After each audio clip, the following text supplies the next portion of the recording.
လုပ်ခဲ့တဲ့မကောင်းမှုတွေကိုကုသိုလ်ကောင်းမှုကဘာလို့နိုင်လို့ဆေးကြောပြစ်နိုင်ဒါကိုသားသမီးတို့မှတ်ရမယ်နော်အကုသိုလ်ကံတွေဘလောက်ပဲလုပ်ခဲ့ကုသိုလ်တရားနဲ့ပြန်ပြီးတော့ဆေးကြောမယ်ဆိုရင်မရဘူးလားရရနော်အခုဘာဖြစ်သွားပြီလို့တကောကယန္တာဖြစ်သွားပြီနော်အင်္ဂုလိမာလာကြီးလည်းဘာဖြစ်သွားလို့ယန္တာဖြစ်သွားတာပဲနော်ဒီနေရာမှာတချို့မေးကြတာရှိတယ်သားသမီးတို့ဒါလေးစဉ်းစားကြပြောမယ်မိလိနာမင်းကြီးကရှင်နာဂတိန်ကိုမေးတာရှိတယ်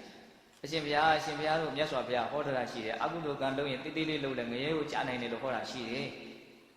တခါတရဏဂုံ၃ပါးစောက်တည်ပြီးတော့ဘုရားတရားတန်ခါကိုယုံကြည်စိတ်နဲ့နော်ကြည်ညိုစိတ်နဲ့ကိုယ်ပဲစိတ်ကပဲဆိုရင်လည်းပဲ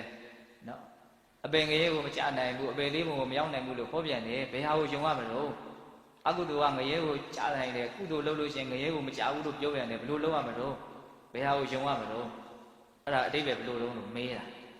မေးတဲ့အခါကျတော့မထေရကြီးကဥမာလေးပေးပြီးပြောတယ်အားလုံးသမီးတို့အဲ့ဒီဥမာမှတ်ရမယ်နော်ပြီးရင်ပြန်ပေးမယ်ဟုတ်လား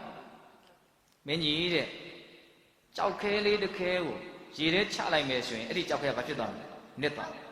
ကြောက်ခဲအကြီးကြီးမှနစ်မှာလားဒီလောက်တေးသေးလေးရှိတာကောနစ်မလားနစ်မှာပဲနော်ပုံစီလေးလောက်ရှိလဲပဲဘာဖြစ်မလို့နစ်မှာပဲ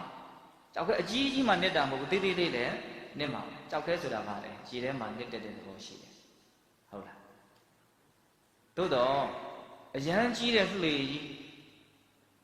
နော်အဲ့ဒီလှေကြီးတွေကိုကြောက်ခဲတွေထည့်လိုက်မယ်တဝက်လောက်ထိထည့်ထားမယ်အဲ့လိုဆိုလို့ရှိရင်အဲ့ဒီကြောက်ခဲတွေကရေထဲနစ်မလားမနစ်ဘူးဟောဆိုလှေကခံနေဟုတ်လားရေထဲနစ်တက်တဲ့သဘောရှိတော့လည်းပဲလှေပေါ်မှာတင်နေတဲ့အတွက်ကြောင့်ဒီကြောက်ခဲဟာရေထဲကိုမနစ်နိုင်ဘယ်သူကခံထားလှေကခံထားနော်အဲ့ဒါကြောက်ခဲဆိုတာအကုသိုလ်နဲ့တူတယ်တဲ့လှေဆိုတာကုသိုလ်နဲ့တူတယ်ဟောဒီခြားနားထောင်နော်ကြောက်ခဲဆိုတာအကုသိုလ်နဲ့တူတယ်လှေဆိုတာကုသိုလ်နဲ့တူတယ်ဒါကြောင့်လှေကြီးကြီးရှိဖို့ပို့ပြီးတော့အရေးကြီးတယ်ပေါ့တနည်းပြောရရင်အကုသိုလ်တဲ့ကုသိုလ်ကပို့ပြီးတော့အစွမ်းထက်တယ်ဘာတက်ပါပို့ပြီးတော့အစွမ်းထက်တယ်အကုသိုလ်တဲ့ကုသိုလ်ကပို့ပြီးတော့အစွမ်းထက်တယ်ပြောရလို့ရှိရင်လေအဲ့လိုမျိုးကြီးလာရင်ပို့ပြီးတော့သဘောပေါက်မယ်အကုသိုလ်ဆိုတာတနေ့မှာကုသိုလ်ရဲ့တက်ဖြတ်ခြင်းကိုခံရမယ့်တရားပဲနော်အကုသိုလ်ဆိုတာတနေ့မှာကုသိုလ်ရဲ့တက်ဖြတ်ခြင်းကိုခံရမယ်တက်ပြလိုက်လို့သူလုံးဝပြန်ရှင်တန်ခွင့်မရှိဘူးဆိုတဲ့တနေ့မှာဘုံဘုံတို့သားတို့သမီးတို့ချမ်းသာအစစ်ကိုရမယ်ပေါ့နော်ဒါကြောင့်အဲ့ဒီကုသိုလ်ကိုတတ်နိုင်တဲ့အထိစွန့်ရည်တတိထက်မြက်တဲ့အကုသိုလ်ကိုတတ်နိုင်တဲ့အထိစွန့်ရည်တတိထက်မြက်တဲ့ကုသိုလ်တွေရအောင်ခုဘာလုပ်နေရလဲကြိုးစားနေအကုသိုလ်ကိုတတ်နိုင်တဲ့ကုသိုလ်ဆိုတာကမဲ့ညာပူညာကိုပြောတာနော်အကုသိုလ်ကိုတတ်နိုင်တဲ့ကုသိုလ်ဆိုတာဘာပြောတာလဲမဲ့ညာပူညာကိုပြောတာခုသားတို့သမီးတို့တရားလေးအထုတ်ပြီးတော့နေကြတာရှိတယ်နော်အဲ့ဒါမဲ့ညာပူညာရဖို့အတွက်ဓာတ်ရိုက်ကြိုးစားတာနော်မဲ့ညာပူညာဆိုတာကဒီခန္ဓာရဲ့မတည်မြဲမှုတွေကိုသိမြင်နားလည်ပြီးတော့နောက်ဆုံးသစ္စာလေးပါးကိုထွန်းဖောက်ပြီးတော့သိတယ်မြင်တဲ့ဉာဏ်ကိုပြောတာအဲ့ဒါတွေလည်းပဲတမ္မာဒိဋ္ဌိအနေနဲ့နောက်တော့အရေးအမြတ်နည်းနည်းစီပြောသွားမယ်ဟုတ်လားခုလောလောဆယ်သားတို့သမီးတို့မှတ်ရမှာကအကုသိုလ်ဆိုတာကြောက်ခဲနဲ့တူတယ်ကုသိုလ်ဆိုတာလေနဲ့တူတယ်ကြောက်ခဲတည်ရည်တဲ့နှစ်သက်တည်မှန်တော့လည်းပဲလှေထဲမှာထည့်ထားမယ်ဆိုရင်နစ်လို့မရဘူးဟုတ်လား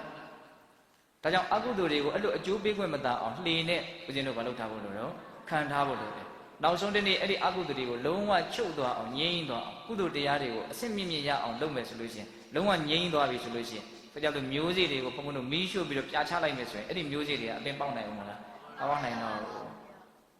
ဟုတ်လားစဉ်းစားရမကောင်းဘူးလားကောင်းတယ်နော်အခုတကူကမှဖြစ်သွားပြီတော့ဉာဏ်နာဖြစ်သွားပြီနော်အယူစာမှားတဲ့မင်းကြီးကဘာဖြစ်သွားတော့သောတာပန်ဖြစ်သွားတယ်နော်